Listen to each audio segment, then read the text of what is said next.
Hey friends, if you encounter the error code 0x800072f8f 0x20000 on your Windows computer, then please watch this video. I will guide you through the resolutions. Now here's the thing. First of all, we will have to update Windows. Why? Because we need to enable two standards, which is TLS 1.1 and TLS 1.2. And the easiest way to do so is by updating Windows. So right click on the start button, select settings, go to the Windows update tab and click on install all, check for updates, whatever option you get here.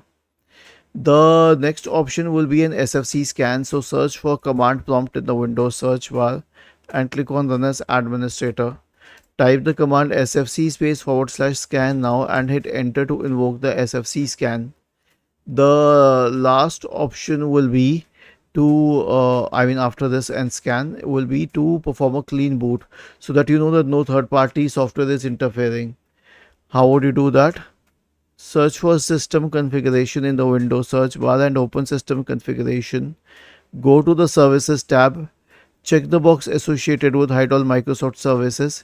If any other service is listed, then click on disable all, apply, OK, and then restart your computer. Was this helpful? If yes, then please subscribe to the channel.